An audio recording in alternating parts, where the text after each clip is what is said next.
Hello students, welcome to law excellence IAS academy. ఇవాళ మనం మాట్లాడుకోబోయే topic speaker మరియు deputy స్పీకర్కి సంబంధించి.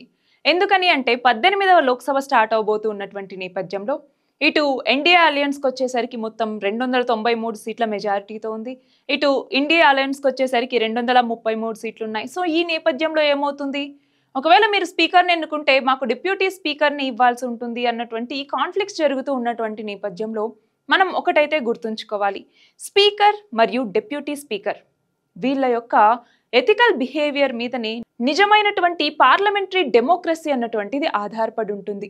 మరి ఈ నేపథ్యంలో మనకి ఎగ్జామ్ పాయింట్ ఆఫ్ వ్యూలో స్పీకర్ మరియు డిప్యూటీ స్పీకర్కి సంబంధించినటువంటి కాన్స్టిట్యూషనల్ ప్రొవిజన్స్ ఏంటి, లీగల్ బ్యాకింగ్స్ ఏంటి, ఇవన్నీ కూడా మనకి తెలియాలి.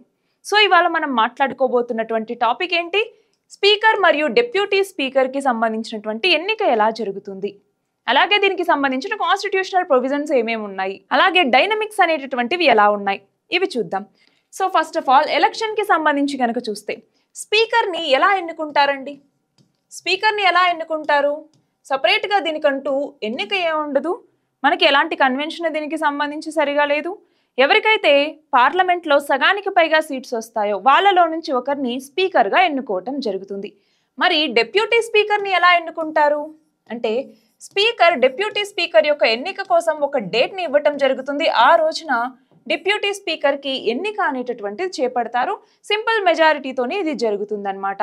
మరి వీళ్ళకి సంబంధించినటువంటి కాన్స్టిట్యూషనల్ ప్రొవిజన్స్ ఏమేమి ఉన్నాయి అనేసి కనుక మనం చూస్తే ఆర్టికల్ 93 నుంచి ఆర్టికల్ 96 వరకు స్పీకర్ మరియు డిప్యూటీ స్పీకర్ ఇద్దరి గురించి తెలుపుతుందన్నమాట. సేమ్ పవర్స్ అన్నటువంటివి ఇద్దరికీ కూడా ఉంటాయి. For example speaker casting vote అన్నటువంటిది వేస్తారు, కాస్టింగ్ ఓట్. ఇదే డిప్యూటీ స్పీకర్కి కూడా ఉంటుంది. కాస్టింగ్ ఓట్ అంటే ఏంటి, ఇద్దరికి సేమ్ ఓట్లు కనుక వచ్చాయనుకోండి, అప్పుడు స్పీకర్ ఇంకో ఎక్స్ట్రా ఓట్ వేయటం జరుగుతుంది. స్పీకర్ లేని పక్షంలో డిప్యూటీ స్పీకర్ ఓటేస్తారనమాట. ఇలాంటిది. అలాగే కొన్ని డిస్క్రిషనరీ పవర్స్ అన్నటువంటివి కూడా వాళ్ళకి ఉంటాయి. Discretionary powers, for example disqualification ఎవరినైనా చేయాలి అనుకుంటే దానికి సంబంధించిన డిస్క్రిషనరీ పవర్స్ ఎవరికి ఉంటాయి అంటే స్పీకర్కి ఉంటాయి. సో ఇలాగా వివిధ రకాల ప్రొవిజన్స్ ఉన్నాయి. దీంతో పాటు కొన్ని లీగల్ ప్రొవిజన్స్ కూడా ఉన్నాయి.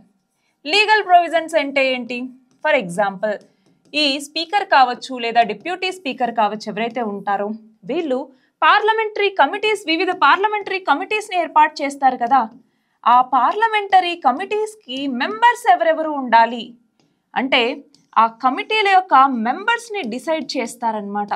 సో ఈ యొక్క ప్రొవిజన్ అన్నటువంటిది వీళ్ళకి ఉంటుంది. మరి స్పీకర్కి డిప్యూటీ స్పీకర్కి సంబంధించిన ఈ పవర్ డైనమిక్స్ అన్నటువంటివి ఎలా ఉంటాయి? ఫర్ ఎగ్జాంపుల్ స్పీకర్ ఆ మెజారిటీ పార్టీకి సంబంధించినటువంటి వ్యక్తి అయి ఉండి ఒక సీట్లో ఉన్నప్పుడు వాళ్ళకి ఆ మెజారిటీ అన్నటువంటి తగ్గుతుందా? ఫర్ ఎగ్జాంపుల్ రెండింటికి ఒక ఓటింగ్కి సంబంధించి టై అయింది అనుకోండి, అప్పుడు ఆ మెజారిటీ తగ్గుతుందా అన్నటువంటి కేసులో ఇక్కడ మనం గమనించాలి. ఆపోజిట్ పార్టీకి సంబంధించినటువంటి వ్యక్తి డిప్యూటీ స్పీకర్ అయితే గనక స్పీకర్ ఏం చేయొచ్చు, మెల్లిగా నేను రావట్లేదనో బాగలేదనో రీజన్తో తప్పుకున్నారనుకోండి, అప్పుడు ఈ ఎక్స్ట్రా డిప్యూటీ స్పీకర్ ఓట్ అన్నటువంటిది ప్రతిపక్షంలో ఉంటుంది కదా, అది లెస్ అయినట్టే కదా. అంటే అధికార పక్షానికి అలాగే ప్రతిపక్షానికి ఇద్దరికి సేమ్ ఓట్స్ వచ్చినప్పుడు స్పీకర్ గనక తప్పుకుంటే డిప్యూటీ స్పీకర్ స్పీకర్ ప్లేస్లోకి రావాలి కాబట్టి ప్రతిపక్షానికి ఒక ఓట్ తగ్గినట్టే అప్పుడు. కాబట్టి అలా కూడా దీన్ని బ్యాలెన్స్ చేయగలరు స్పీకర్. సో అలాంటి అనుమానాలు కూడా ఇక్కడ అక్కర్లేదన్నమాట. మరి దీనికి సంబంధించి ఒకవేళ క్వశ్చన్ అడిగితే ఎలా ఆన్సర్ చేయొచ్చు అన్నటువంటి చూద్దాం. For example deputy speaker of లోక్సభకి సంబంధించి కొన్ని స్టేట్మెంట్స్ ఇవ్వటం జరిగింది. అంటే ఇక్కడ చూడండి, as per the rules of procedure and conduct of business in Lok Sabha, లోక్సభలో rules of procedures, conduct of business అన్నటువంటిది ఉంటుంది. దీని ప్రకారం ఎలక్షన్ ఆఫ్ డిప్యూటీ స్పీకర్ ఎన్నుకోబడతారోనా, ఆ డిప్యూటీ స్పీకర్ యొక్క ఎన్నిక అన్నటువంటిది స్పీకర్ ఫిక్స్ చేసినటువంటి డేట్లో జరుగుతుంది అనేసి. అవునా? అవును, స్పీకరే ఒక డేట్ని ఫిక్స్ చేయటం జరుగుతుంది.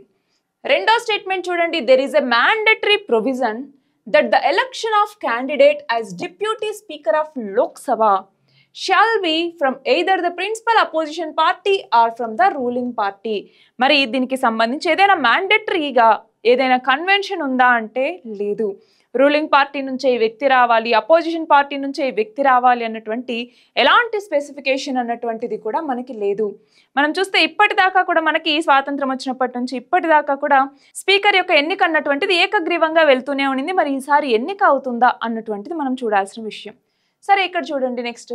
Deputy Speaker has the same power as the Speaker when presiding over the sitting of the House.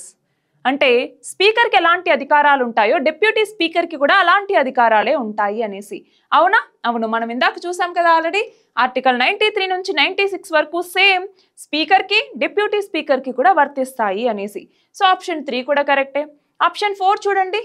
The well established parliamentary practice regarding the appointment of deputy speaker is that the motion is moved by the speaker and duly seconded by the prime minister.